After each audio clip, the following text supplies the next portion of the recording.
안녕하세요. 저는 전 남편과의 이혼 후에 아이를 혼자서 열심히 키우며 일을 하고 있는 사람입니다. 아이가 아직 많지 않은 나이에 이혼을 하기 때문에 아이에게 미안한 마음이 정말 커요.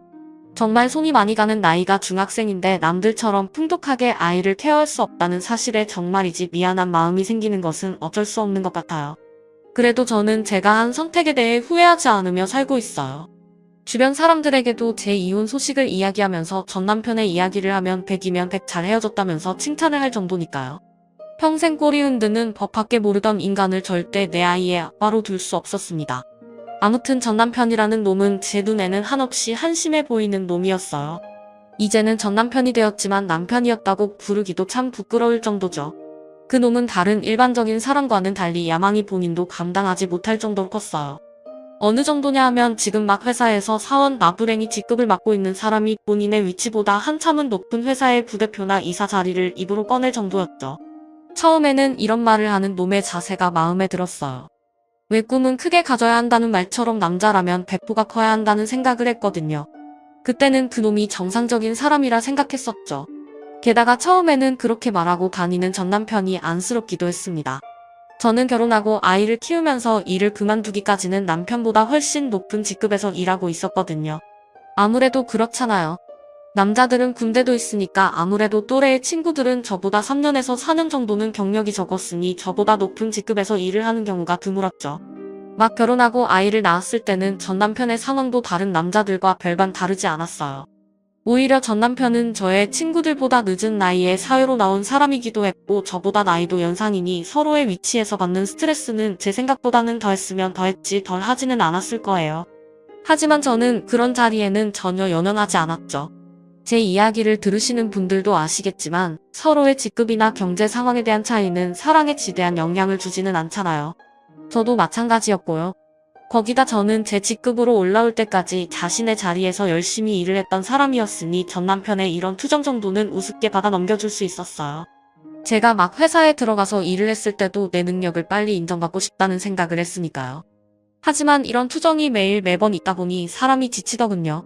가장 저를 지치게 만든 것은 말뿐인 전 남편의 모습이었죠. 그래도 저는 자신이 가진 능력을 최대한 이끌어내서 우리가 지금 당장 가질 수 있는 것 안에서 노력하자는 생각인데 전 남편이라는 놈은 허구한 날 자신의 능력도 되지 않는 위를 이야기했으니까요. 답답했죠. 남편의 이런 회사에서의 모습을 제게 알려준 사람은 다름 아닌 남편의 직장 동료 친구 부부였어요. 입사 동기라면서 육아를 하던 제게 소개해준 친구였는데 둘의 모습이 너무나 행복해 보여서 부러웠죠. 저와 남편과는 할 일, 서로 같은 회사의 일도 하고 있기도 했고요. 자신의 위치에서 최대한 노력하려고 하는 모습이 좋았으니까요. 사실 그 친구 부부도 남편분이 아내분보다 낮은 직급에서 일을 하고 있었는데 남편은 본인의 위치를 잘 깨닫고 있는 것처럼 보였어요. 그 점이 제게는 너무나도 부러웠습니다. 어디에 사는 누구 남편보다는 훨씬 잘 될 사람이구나 싶었죠. 그런 친구 부부에게서 전화가 오기 시작한 것은 남편이 회식을 핑계로 늦게 들어오는 날이 많아졌을 즈음이었어요. 저도 회사를 다닌 사람이기에 회식이 잦을 때도 있다는 것을 물론 이해는 했지만 갑작스럽게 회식이 많아진 사람이라는 것에는 의심이 가기 시작했죠. 속으로 나 몰래 만나는 사람이라도 있나 싶은 생각도 했으니까요. 그때 받은 친구 부부의 전화가 아니었다면 전 남편과는 더 빨리 헤어졌을지도 모를 일이네요. 아무튼 그 친구가 제게 전화를 한 이유는 이랬습니다. 너 남편한테 조금 신경 써야 할 것 같은데. 처음에는 나도 너한테 이야기를 할까 말까 망설였는데 이제는 꼭 말을 해야겠더라고. 내 남편 지금 회사 윗선에 꼬리 흔들겠다고 아주 난리야.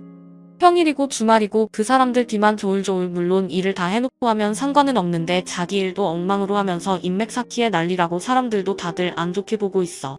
쉬는 날에도 그렇지? 그러니까 내가 잘 타일러서 일 좀 열심히 하라고 이야기해봐. 회사에서 얼마나 일을 못하고 있었으면 다른 팀에서 일을 하고 있는 친구의 아내에게도 소문이 났으며 얼마나 사람들의 뒤를 졸졸 따라다녔기에 꼬리를 흔든다는 말이 도는 건지 도무지 이해가 가지 않더군요. 전화를 받은 뒤에 저는 남편과 진지하게 대화를 한번 나눠보기로 했어요. 당신 잠시 나랑 이야기 좀 해. 내가 당신 이야기를 좀 들었는데 이건 서로 이야기를 해봐야 할 것 같아서. 남편은 그날도 회사 사람들과의 모임이라며 최근 시작한 취미인 골프를 다녀온 참이었거든요. 우리 형편의 골프가 가당키나 하냐며 남편에게 화를 냈지만 굳굳이 제 의견을 묵살하고 시작한 취미였죠. 아, 왜 나 피곤해. 열심히 밖에서 일하고 온 남편 어깨나 좀 주물러 주던지. 너처럼 못생긴 여자 책임지면서 사는 게 얼마나 힘든 줄 아냐? 그리고 내가 뭐라도 돼 무슨 서로 이야기를 해봐야 할 곳이 있어? 야, 당신 눈에는 내가 당신 부하 직원인 걸로 보여? 제 대화 요청을 남편은 아니 곱게 생각하더군요. 남편의 막말에 마음에 상처를 입기는 했으나 일단 남편에게 이야기를 꺼내보기로 마음먹었죠. 내가 저번에 당신 친구라던 그 부부에게 들었는데 당신 요즘 회사에서 일을 엉망으로 한다며. 주변 사람들한테 일은 못하는데 직급 높은 사람들 따라다니는 개라고 소문이 났대. 당신이 얼마나 한심한 모습을 보이고 다녔으면 그래. 당신 요즘 골프 시작한 것도 다 그 사람들 때문이지? 당장 그만둬. 그거 당신 생활에 도움 1도 안 된 마음에서 우러나오는 조언이었습니다. 아무래도 제가 남편보다 회사 생활을 길게 하기도 했고 정말 그런 사람들도 많이 봤기에 남편에게 이야기를 했죠. 그런데 남편은 제 이야기를 듣지도 않은 척 하더군요. 아이고 당신이 뭘 안다고 난리야? 당신이 우리 회사에 대해서 얼마나 아는데 고작 그 작은 기업에서 높은 직급에서 일 좀 했다고. 날 가르치려더라. 지금 당신이 사는 삶을 좀 봐. 이게 사람이 사는 삶인 것 같아? 당신 직급 정도 됐던 사람들은 죄다 넓고 큰 고급 아파트에서 살더라. 당신은 그때까지 뭐 했어? 그러면서 자기 주변에 저와 비슷한 직급의 사람들은 좋은 집에 산다며 오히려 신세한탄에 저를 깎아내리기 바쁘더군요. 그런 남편에게 저는 제 속에 있던 이야기를 더 꺼냈습니다. 그놈의 있어 보이는 인생이 당신한테 밥이라도 먹여준대. 당신 동기 부부를 봐. 자신의 자리에서 최선을 다하고 이사할 때마다 점점 커져가는 살림살이. 세상 대부분의 사람이 그렇게 살아. 욕심 크게 가지지 않고 조금씩 집을 흘려나가는 거라고. 당신은 당신 돈으로 그렇게 큰 돈을 만져본 적도 없으면서 도대체 그 허황된 꿈은 언제 접을래? 내가 이런 말까지는 안 하려고 했는데 내가 당신 윗사람이었어도 일부터 먼저 제대로 하라고 야단쳤을 거야. 제가 사실을 말했던 게 너무나 분했던 걸까요? 남편의 얼굴은 불그락 푸르락 잔뜩 화가 난 표정이었죠. 그리고 니네 제게 소리를 줬어요. 나는 한번 사는 인생 기껏 그런 집에 살 거라면 아예 노숙을 할 거야. 밖에서 자고 만다고. 당신이 나의 뭘 제대로 하는데 내가 하는 일에 일일이 간섭할 생각하지 말고 집에서 애나 잘 보고 있어. 그리고 방으로 들어가서 되려 문을 쾅 닫으며 저를 내쫓다군요. 어안이 벙벙했죠. 지금까지 내가 이 남자의 뭘 믿고 결혼하고 아이를 가졌을까 싶은 생각도 들었죠. 그래서 이날은 일단 남편의 화가 풀릴 때까지 기다리기로 했어요. 얼마 뒤 남편의 친구 부부에게 다시 전화가 왔습니다. 남편 상황이 전보다 훨씬 좋지 않다고 말이죠. 이제는 남편이 아예 회사에서 회장님 똥개로 불리고 있다고 하더군요. 같이 일하던 직원들하고도 전보다 더 깊은 갈등이 생겨서 남편의 평판은 아주 바닥을 친다고 하고요. 더 이상은 두고 볼 수 없을 지경이다 싶은 생각에 그날은 정말 진지하게 남편의 생각을 바로잡겠다고 다짐하고 남편에게 말을 꺼냈어요. 하지만 심각한 분위기로 이야기를 꺼내는 말에도 남편에게서 돌아온 답은 전보다 더 심한 말뿐이었습니다. 야, 걔네들은 똥개보다도 더 한심하게 살고 있다니까. 다 우리 부러워서 하는 소리라고. 아, 그리고 막말로 회장님 똥개가 어디 어때서? 나는 넓은 마당에 좋은 집 짓고 팔자만 좋게 살 수 있다면 뭐든 할 수 있어. 당신도 내가 이렇게까지 생활력 강하고 열심히 살고 있으니까 지금 이 정도로 살 수 있는 거야. 알긴 아냐? 두고 봐. 내가 어디까지 신임을 얻어서 어디까지 갈 수 있는지 보여줄게. 그리고 나한테 뭐라고 하는 놈들한테 내가 보여줄 거야. 똥개가 인간보다 훨씬 더 나은 생활하고 잘 살 수 있다는 걸 말이야. 아주 당당하게 말하는 남편의 태도에 저는 더 이상 남편의 가치관을 입에 올리지 않기로 했어요. 지금은 말도 통하지 않겠구나 싶었거든요. 남편이 거기서 그쳤다면 저도 전 남편이 된 남편과 이혼까지 생각하지는 않았을 거예요. 남편의 욕심이 날이 갈수록 과해지기 시작했고 점점 저를 무시하고 제 인격을 모독하는 발언도 서슴지 않게 되었죠. 저는 그래도 내 아이의 아빠다 하는 생각으로 버텼어요. 그러던 어느 날은 제 옷을 보면서 낄낄 비웃던 겁니다. 당신 왜 그렇게 웃어? 뭐 재밌는 거라도 있어? 당신이 입고 있는 옷 말이야? 아, 그거 혹시 이쁘란이야? 아니다. 별치면 우리 이불보다 더 클지도 모르겠는데. 다른 사람들은 집에 들어가면 열심히 관리하는 아내와 귀여워서 죽을 것 같은 자식이 기다린다는데. 아, 나는 이렇게 코끼리 같은 사람이랑 살고 있으니. 내가 예뻤으면 진작 일이나 열심히 하고 살자면서 살았을 거 아니야. 여신처럼 떠받들면서 조용히 그냥 살았을 거라고. 나라고 회장님 똥개하고 싶겠냐? 당신처럼 여자 같지도 않은 사람이랑 사니까 내가 더 열심히 살아야 돼서 그런 거라고. 이제는 제 여자로서의 자존심까지 처참하게 짓밟는 남편, 이런 사람이랑 정말로 살아야 하는지 후회가 되기 시작했죠. 그러다 시간이 흐르고 남편은 갑자기 집에 들어오더니 요란 법석을 떠는 겁니다. 나 회장님께 초대받았어. 그래서 양복이랑 구두 하나 사려고. 이제 내 신세도 내 팔자도 핀다 이거야. 당신 적금 들어둔 거 있었지? 그거 통장 쳐봐. 재금이 기회라고. 적금이고 뭐고 투자를 해야지. 정신이 나가 있더군요. 이건 정신이 나갔다고밖에 설명할 말이 없었죠. 저는 그런 남편이 쉽게 포기하지 않을 걸 알았기에 그냥 알아서 하라고 했어요. 적금 그거 얼마 모으지도 않은 상태였으니까요. 속으로는 그런 남편의 모습을 이제는 사람이길 포기했구나. 꼬리나 흔들면서 평생 살 작정이네 하고 비웃었지만요. 그래도 이렇게라도 열심히 살아서 집살림에 보탬은 되고 있으니 당장은 참기로 했어요. 그런데 초대받아서 신이 난 남편은 점점 도를 지나친 행동을 했습니다. 남편이 옷을 산다는 말을 한 지 며칠이 지났을 무렵 문자 하나가 도착했죠. 세상에 0이 얼마나 몇 개나 붙어있을지 모를 금액을 한 번에 긁은 남편. 저는 이러다가 집안을 거덜내겠다 싶어서 남편에게 전화를 해서 말렸고 남편은 대수롭지 않길 생각하면서 자기가 다 알아서 한다면서 큰소리치더군요. 남편의 행동은 여기에 그치지 않았습니다. 나중에는 저한테까지 옷 사고 머리하고 자기 관리 좀 하고 살라고 훈수를 두기 시작했거든요. 저는 그런 남편의 말이 우습기도 하고 지금 당장은 자기가 쓴 돈 생각에 더 이상의 지출을 늘리기 싫었어요. 그래서 남편의 말을 들은 척도 하지 않은 채로 지냈죠. 제가 자기 말에 따르지 않으니 남편은 뚱한 표정으로 알아서 해. 회장님 초대는 나 혼자 갈 테니까 하고 말하더군요. 저는 그냥 그러라 답했어요. 그런데 제 마음을 무너지게 만든 것은 남편의 다른 행동이었어요. 하루는 남편의 통화를 우연히 듣게 되었죠. 야, 당연히 못 오겠지. 돈 들여서 금 바른다고 호박이 수박이 되냐? 그랬으면 내가 돈이라도 써서 바꿨지. 그런데 그 얼굴은 돈 주고도 못 바꾼다니까. 그리고 걘 늙었잖아. 나이는 어쩔 수 없지. 그러니까 내가 옆에서 나 회장님 딸하고 잘 어울린다고 바람 좀 잡아봐라. 그 딸이라는 인간이 정말 조금만 더 하면 나한테 넘어올 것 같다니까. 내 누구냐? 잘 돼서 그 집 쌀이 되면 나도 평생 꿀 빨고 살고 너도 평생 꿀 빨 수 있는 자리 하나 준다니까.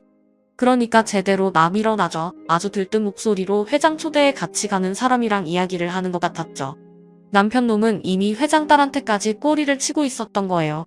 그러나 중에 나한테 와서 관리를 하라면서 그렇게 강요를 했던 거고요.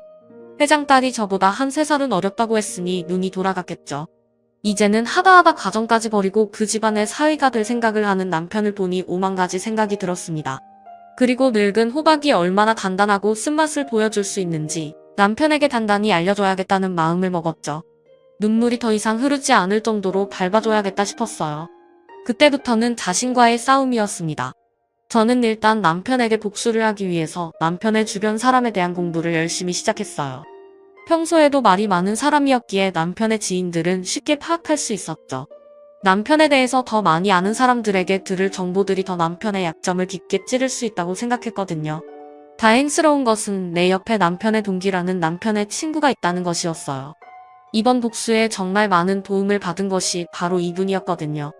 첫 회사라 열심히 일하고 다녔던 남편의 친구는 회사에서도 발이 넓은 사람이었고 제게 가장 큰 사실을 알려준 사람이기도 합니다. 남편이 꼬리친 회장 딸의 엄청난 결점도 알게 되었죠. 사실 부인에게 남편이 이러고 다닌다고 알려드리긴 했지만 마음이 좋지 않았거든요. 우리가 이야기를 했는데도 남편분의 행동이 전혀 달라지지 않았으니까요. 그래서 혹시나 싶은 마음도 있었어요.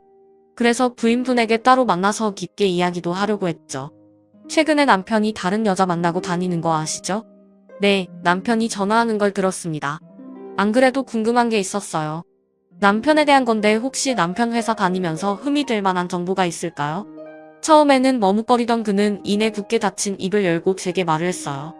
우리 회사 회장님 딸이라는 사람한테 남편분이 엄청 친해지셨다고 말했어요. 남편분이 엄청 들이대고 있는데 그 사람이 그렇게 정상적인 사람은 아니거든요. 우선 갑질이 정말 장난이 아니에요.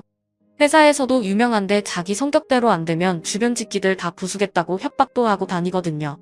예전에는 실제로도 옆에 있던 화분 바닥으로 던져서 깨가지고 한 직원분이 다치셔서 난리가 났었고요.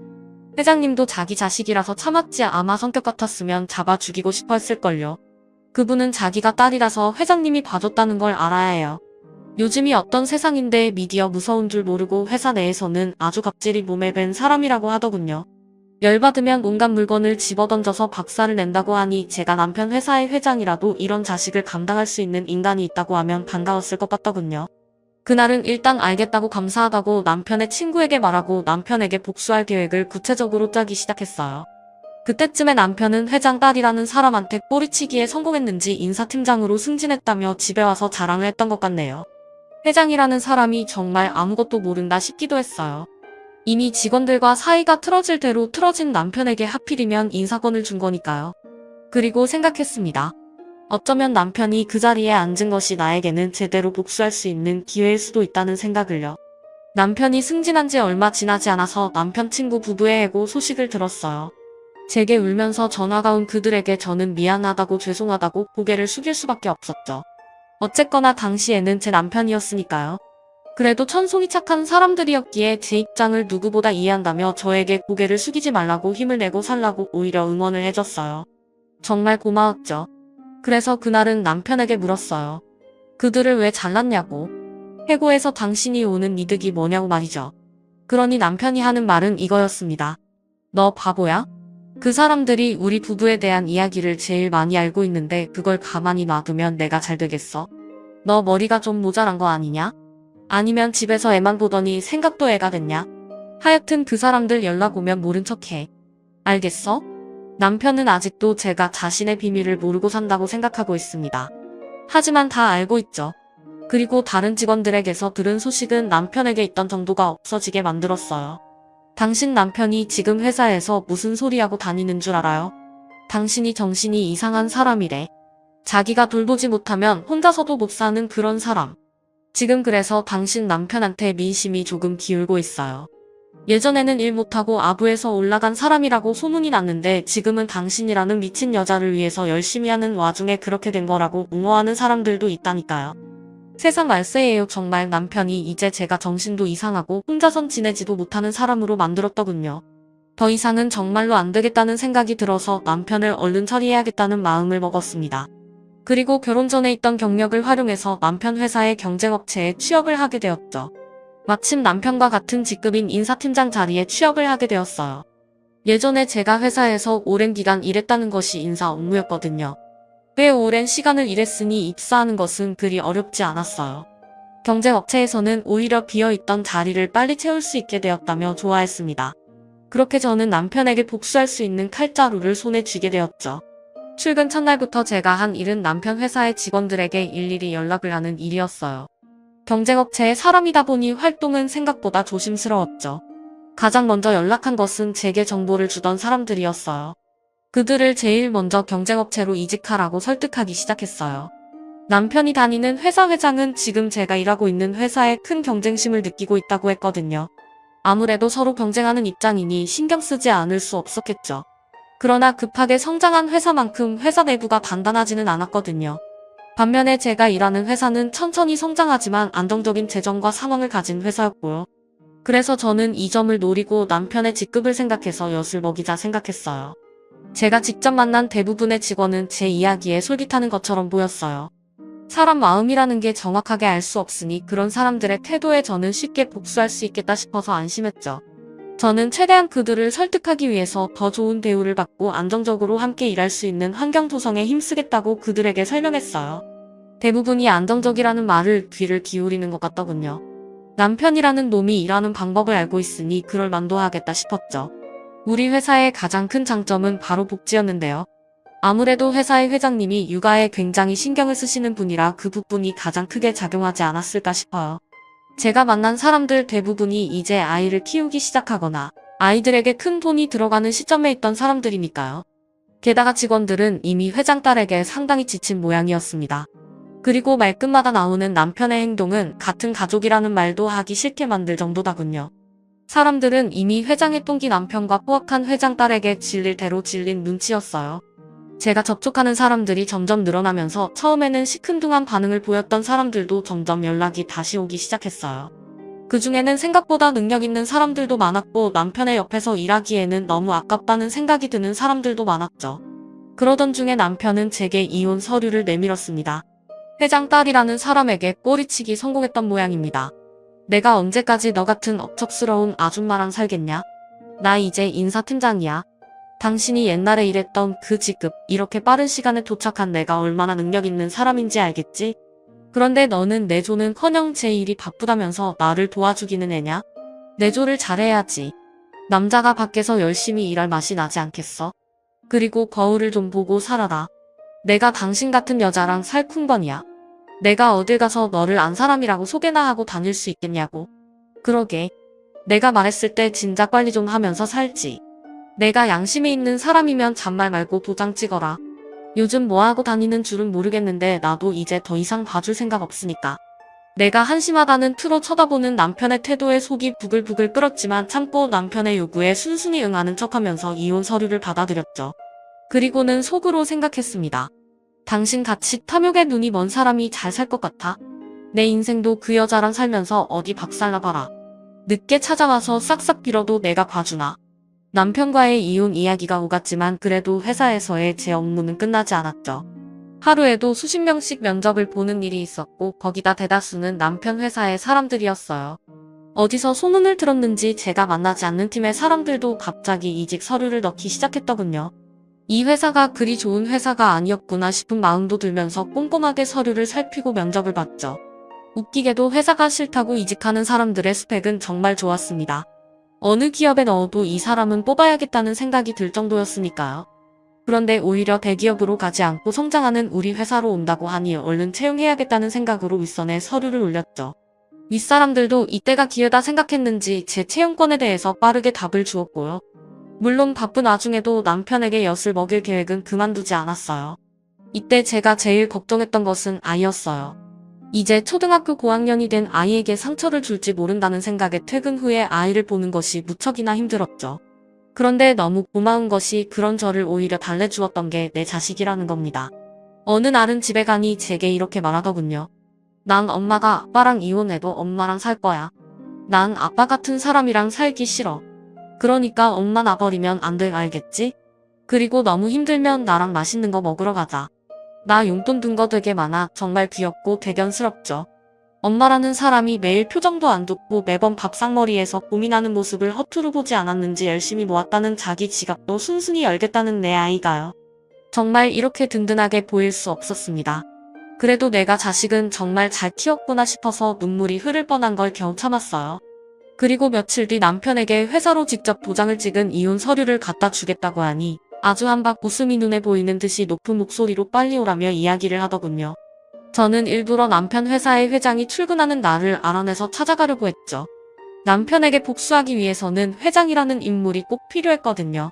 그렇게 직접 회장의 앞에서 남편에게 이혼 서류를 건네겠다 다짐하고 기일을 잡아서 남편의 회사로 찾아갔습니다. 이날 제 가방엔 사실 이혼 서류 외에도 남편에게 복수할 수 있는 것들이 가득 들어 있었어요. 가방에 보이는 서류들 덕에 두둑한 마음으로 남편의 회사 앞으로 찾아가서 남편을 불렀죠. 그런데 남편에게는 시기가 좋지 않았던 모양입니다. 남편은 회장의 옆에서 아주 손을 싹싹 빌면서 비굴한 개마냥 꼬리를 흔들고 있더군요. 그런데 멀리서 제가 자신을 부르는 소리를 듣고는 당황해서 손을 휘휘 저었어요. 저리 가라면서 말이죠. 하지만 뭐 남편 말대로 할 제가 아니었습니다. 그리고 웃고 회장의 옆으로 가서 회장에게 인사를 올렸죠. 그러자 남편은 자기가 회장의 경호 겸 비서라도 되는 모양새로 회장과 제 사이를 가로막더군요. 그리고 이내 저를 정신 나간 여자 취급했어요. 회장님 물러서세요. 이런 정신 나간 사람이 있나? 여기가 어디라고 함부로 앞으로 끼어들어요. 정신 제대로 있는 사람 맞아? 회장님은 저랑 같이 저쪽으로 가시죠. 그 다음은 제가 알아서 처리하겠습니다. 아주 당당하게 회장에게 저를 모르는 사람처럼 구는 남편의 모습에 코웃음이 나왔어요. 그런 남편의 태도에 저는 당당하게 어깨를 펴고 말했어요. 안녕하세요. 저는 이 사람의 말대로 정신 나간 사람 아니고요. 이 사람 아내 되는 사람입니다. 그리고 회장님도 아시는 경쟁업체에서 인사팀장 자격으로 이야기를 하려고 왔고요. 회장님은 알고 계세요? 이 회사 인사팀장님이 회장님한테 꼬리 흔들기에 빠져서 자기 회사에서 귀한 사람들이 빠져나가는 것도 모르고 있다는 걸요. 회장은 그래도 남편이 자기 옆에 오래 있던 사람이라고 제 이야기를 의심하는 눈치였어요. 저는 그런 회장에게 덤덤하게 이야기를 이어나갔죠. 제 말이 의심스러우시면 어디 다음 달까지 기다려보시던가요. 아마 다음 달부터는 일할 직원을 아주 열심히 구하셔야 할걸요. 최근 제가 계약서 작성하기로 한 사람이 정말 많거든요. 그러니 괜히 엄한 저희 직원분들 괴롭히지 말고 잘 보내달라고 인사드리러 왔습니다. 그래도 본인들의 능력이 출중해서 이직한 사람들이니까 잘 대접해서 보내주세요. 혹시 알아요? 회장님의 극진한 접대에 마음을 다시 돌리는 사람이 있을지. 당당하게 회장이 알만한 인사들의 이름을 쭉 나열하자 그제야 저를 믿는 것 같더군요. 그리고 이게 무슨 일인지 설명해보라는 듯이 남편을 쳐다보았고 저는 그런 둘의 분위기에도 아랑곳하지 않고 마지막 경고를 쌓아요. 참, 그리고 혹시라도 제가 말했던 분들에게 위협을 가할 생각은 하지 마세요. 우리 회사의 귀한 분들이니 미리 변호사까지 선임해뒀거든요. 서로 경쟁하는 입장에서 마지막 예의만큼은 지켜서 보내주시죠. 밖에서 큰 소리가 나고 소란스럽자 사람들이 하나씩 나오더니 이내 남편과 저 회장의 주변에 웅성대며 모여들었어요. 회장은 이렇게 더 시간을 끌면 자신에게 돌아올 이득이 없다고 판단했는지 전보다 더욱 당황한 기색으로 주변을 돌려보았고요. 제가 건장한 남자 둘의 앞에서 서 있으니까 제게 이직을 약속했던 사람들이 제 주변으로 모여들었어요. 제게 힘이 되어주고 싶은 건지 옆에 와서 반갑다면서 인사를 건네더군요. 회장에게도 하지 않은 고개 숙인 인사의 회장은 사태를 정확히 파악한 듯 싶더군요. 저는 제 주변으로 모여든 사람들의 응원에 어느새 잃었다고 생각한 것들보다 얻은 것이 더 많다는 것을 느꼈습니다. 그래서 더 용기를 내기로 했어요. 그리고 그 많은 직원들 계약서 사이에 있던 이혼 서류를 보란듯이 바닥에 던졌죠. 내 꿈이 이분 똥개라고 했었지? 똥개가 사람보다 더 나은 인생을 살 거라면서 내 앞에서 큰 소리 똥똥 치고 다녔잖아. 그 꿈 이제 무사히 잘 이루겠네. 나도 옆에서 응원해줄게. 어디 한번 그 꿈 내 앞에서 보란듯이 펼쳐봐. 회장은 그새 내 가방에 있던 직원들의 계약서 양이 만만치 않다는 것을 봤는지 당황하면서 남편에게 당장 서류를 갖고 오라면서 고함을 치더군요. 이미 퇴사를 하겠다고 통보한 직원이 수도 없이 많다는 것을 알았는지 남편의 가머니설에 속아 넘어간 듯이 보였어요. 분명 남편 성격에 그냥 월급 얼마 올려주면 알아서 다시 기어들어올 거라고 말했겠죠. 제 예상엔 빗나가지 않았고요. 내가 뭐라고 했어? 나한테는 연봉 합의만 잘 되면 퇴사한다는 사람이 다시 돌아온다고 하지 않았나. 이놈이 내가 준 자리에서 감히 이렇게 내 뒤통수를 쳐. 그리고 자네 부인이 분명 정신이 이상하다고 하지 않았나. 그런데 왜 저렇게 멀쩡히 잘 살아있나? 그런 주제에 감히 내 딸까지 노려? 당장 변호사 불러. 아, 얼른. 회장님의 불같은 분노가 바로 그 자리에서 펼쳐졌죠. 그렇게 남편의 꼬리는 순식간에 잘려버렸습니다. 그 뒤에는 여러분들이 생각하신 대로 크게 다르지 않을 거예요. 이제는 전 남편이 된 남편은 제게 무릎 꿇고 찾아와서 미안하다며 싹싹 빌었지만 저는 당연히 용서할 생각이 없었죠. 제가 이렇게 확고한 모습을 보이자 남편은 애가 탔는지 아이를 들먹이더군요. 치사하게 해요. 나랑 이혼하면 우리 아이는 어떻게 해? 당신 우리 아이 미래 엄청 생각하고 있잖아. 그런데 지금 나랑 이렇게 이혼하면 우리 아이 지금 정말 중요한 시기인데 공부가 손에 잡히기나 하겠어? 그러니까 이번 일은 제발 나 좀 용서하고 덮자. 내가 이렇게 무릎 꿇고 와서 빌잖아. 그리고 지금 당신 나이에 좋은 혼촉도 찾을 수 있을 것 같아. 그러니까 그만 튕기고 제발 이혼 물러주라. 처음부터 아이가 신경 쓰였으면 처음부터 이런 행동은 하지도 않았겠죠. 여기에 아이까지 들먹이는 놈의 면상을 보니 지금까지 참았던 화를 도저히 참을 수 없었습니다. 그래서 똑똑히 알아들으라는 식으로 남편에게 말했어요. 개소리 집어치우시고요. 귀 열어서 똑똑히 들어. 난 당신 같은 사람이랑 더 이상은 결혼 생활 이어갈 생각 없고 당신이 그렇게 생각하는 우리 자식도 이미 우리가 이혼한다는 거 다 알고 있어. 얼마 전에는 나보고 힘들면 밥이라도 사겠다고 하더라. 당신이 얼마나 애한테 못했으면 아빠는 싫다고 진저리지니. 그런데 뭐 아이를 생각해서 용서해? 어림도 없지. 당신은 사회의 쓴맛을 좀 봐야 해. 능력도 안 되는데 돈 벌 생각하지 말고. 이제는 능력을 좀 키워서 돈을 벌고 좀 제대로 살아. 남편의 말은 틀리지 않긴 했어요. 이 싸움은 우리 아이의 미래를 건 일이기도 했으니까요. 저런 인간을 그래도 애의 아빠라고 믿고 산 세월이 너무 아까웠죠. 똥개만도 못한 자식을 내 손으로 처참히 무너뜨리고 싶어서 이렇게 복수를 계획했고요. 이혼 후에는 마음이 후련할 것 같았지만 막상 그렇지도 않더군요. 남편이 힘들게 한 사람들이 너무 많다는 사실에 양심의 가책이 느껴졌거든요. 똥개만도 못한 자식 때문에 피해를 본 사람들이 정말로 너무나 많았으니까요.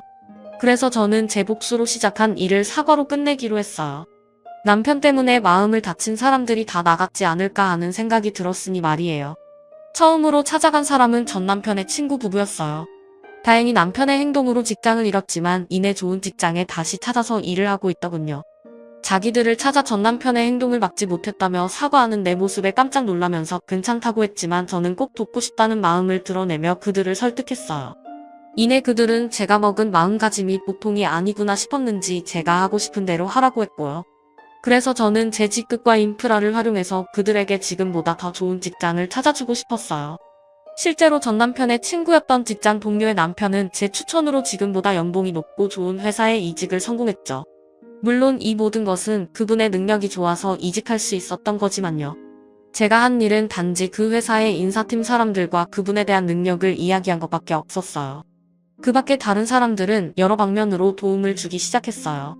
육아에 힘든 사람들에게는 복지가 좋은 회사를 찾아준다거나 금전적으로 힘든 사람들에게도 최대한 좋은 일자리를 알아주기 위해서 뛰어다녔죠. 제 진심 어린 마음이 통했는지 도와준 사람들은 모두 오히려 제게 고맙다고 인사를 했어요. 그들의 감사를 들으면서 전 남편과의 이혼을 위해서 시작한 일이 내가 잃은 것보다 정말 얻은 것이 많은 일이었구나 하는 생각이 들었죠. 아이는 지금 이 상황을 어른인 저보다 더 덤덤하게 받아들여 주었어요. 이제는 중학교에서 잘 지내는 아이는 제가 오히려 힘들지는 않을까 걱정을 했다네요. 참 귀엽고 잘 자란 아이죠. 그리고 도리어 엄마하고 둘이서 지내는 지금이 더 행복하다고 자주 말해줘요. 정말 그런 것 같고요. 예전보다 더 정서적으로 안정적인 모습이 많이 보이거든요. 아이도 평화로운 나를 되찾은 것 같아서 정말 다행이라는 생각으로 지금도 회사를 열심히 다니고 있네요. 이제 아이 아빠도 없으니 제가 열심히 벌어서 아이를 행복하게 해줘야죠. 제 사연을 들은 사람들 중에서도 저희 전 남편과 같은 사람을 옆에 두고 있는 분이 있을까요? 아마 너무 잘난 남편 아내를 두고 전전긍긍 하시는 분들도 있겠죠. 그런 분들에게 저는 말해주고 싶어요. 한 번은 진지하게 서로의 속마음을 터놓는 시간을 가져보라고요. 제 전 남편은 비록 말이 통하지 않는 사람이지만 전 세상 모든 사람이 그렇다고 생각하지는 않거든요. 너무 길어서 제 이야기가 지루했을까요? 그래도 어쨌든 끝까지 제 이야기 들어주셔서 감사해요. 다음에 또 사연을 보낼 일이 있으면 행복한 소식으로 보낼 수 있도록 노력하면서 살겠습니다. 감사합니다.